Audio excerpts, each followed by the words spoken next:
اعوذ باللہ من الشیطان الرجیم بسم اللہ الرحمن الرحیم۔ شروع کرتی ہوں میں اللہ کے نام سے جو نہایت بڑا مہربان اور رحم فرمانے والے۔ السلام علیکم میری یوٹیوب فیملیز، میرے پیارے ویورز، سب کو میرا سلام۔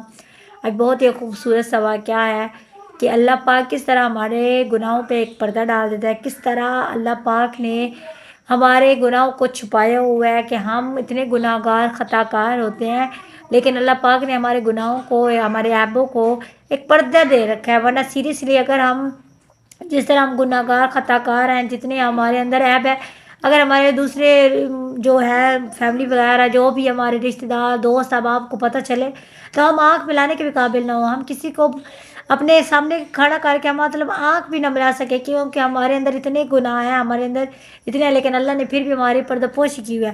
تو یہ واقعہ بھی ایک ایسا ہے کہ اللہ پاک نے اس بندے کے گناہوں پہ کس طرح پردہ پوشی کی، کس طرح اس کے گناہوں کو چھپا کے رکھا۔ دیکھ کے بہت ہی خوبصورت سا واقعہ، اینڈ تک ضرور دیکھیے گا میری ویڈیو اور لاسٹ تک اس کو سنیے گا۔ یہ واقعہ بہت ہے، اگر اس سے آپ کو ایک اچھا سبق ملے گا۔ اگر دیکھیں ہر انسان گناہ گار ہے، کیونکہ کوئی نہ کوئی انسان سے گناہ ہو جاتا ہے، کیونکہ کوئی بھی انسان جو ہے نا وہ پاک یا دھلا ہوا فرشتہ تو نہیں ہے نا، انسان گناہ گار ہے، خطا کار پتلا ہے، انسان سے نہ جانے کتنے دن میں گناہ ہو جاتا ہے۔ یہ تو ہم خود بھی اگر ہم اپنے محاصرہ کریں تو ہمیں پتہ چلتا ہے کہ ہم کتنے اچھے ہیں، یہ کتنے سچے ہیں، یہ کتنے نیک ہیں، یہ ہم خود محاصرہ کر سکتے ہیں۔ لیکن کیا ہم نے کبھی کوئی ہمیں کہے یہ فلاں بندہ بلا میں کوئی کہ ہم کتنا غصہ کریں گے؟ لیکن نہیں، ہم انسان سب سے بڑا محاصرہ اپنا خود ہے، وہ اپنی ضمیر کو خود کر سکتا ہے، وہ اپنے اعمال کا، اپنے گناہوں کا اپنا محاصرہ خود کر سکتا ہے۔ تو یہ واقعہ بڑا خوبصورت ہے۔ ایک دفعہ حضرت موسیٰ علیہ السلام کا دور تھا، تو حضرت موسیٰ علیہ السلام کے دور میں بارش نہیں ہو رہی تھی، بہت عرصہ مطلب بہت ٹائم ہو گیا تھا، تو بارش نہیں ہو رہی تھی۔ حضرت موسیٰ علیہ السلام کا دور تھا، تو اس وقت حضرت موسیٰ علیہ السلام کی جو قوم تھی انہوں نے حضرت موسیٰ علیہ السلام سے التجا کی کہ موسیٰ علیہ السلام اپنے اللہ سے التجا کیجئے کہ بارش برسائے، کیونکہ بارش سے ہی تو زندگی ہے، مطلب سارے کام بارش سے ہیں، تو آپ اللہ سے التجا کیجئے کہ بارش برسے۔ تو موسیٰ علیہ السلام نے اپنے پورے قبیلے کو اکٹھا کیا اور اللہ سے التجا کی، اللہ کے حضور دعا کی کہ اللہ پاک بارش کو برسائے، تاکہ ہمارے کام جتنے بھی ہیں وہ بارش سے ہیں، اور بارش ہوگی تو ہمارے یہ مطلب کام فصل وغیرہ جتنا بھی کام ہے۔ تو اللہ پاک نے موسیٰ علیہ السلام سے کلام کیا، تو اللہ پاک نے فرمایا اے موسیٰ علیہ السلام، جب تک آپ کی مجلس میں ایک ایسا شخص بیٹھا ہے جو 40 سال سے گناہ گار ہے، جب تک وہ آپ کی مجلس میں بیٹھا ہے، اگر وہ نہیں اٹھے گا تو بارش نہیں ہوگی۔ تو موسیٰ علیہ السلام نے جب اپنے قبیلے کے لوگوں کو بتایا کہ ہماری مجلس میں ایک ایسا شخص گناہ گار شخص بیٹھا ہے جو 40 سال سے گناہ گار ہے، اللہ پاک فرما رہا ہے کہ وہ آدمی جب تک مجلس میں ہے میں بارش نہیں برساؤں گا جب تک وہ بیٹھا ہوا ہے۔ اب وہ جو بندہ تھا، جس کو تو اس بندے کو تو پتہ تھا کہ میں ہی ہوں جو گناہ گار ہوں 40 سال سے، اس کو تو بندے کو تو بڑا پتہ چل جاتا کہ میں گناہ گار ہوں یا خطا کار ہوں۔ اب اس بندے کو پتہ چل گیا، اب وہ بندہ سوچنے لگ گیا کہ اگر میں اٹھا تو سب کی انگلیاں میری طرف اٹھیں گی کہ یہ 40 سال سے گناہ گار بندہ ہے۔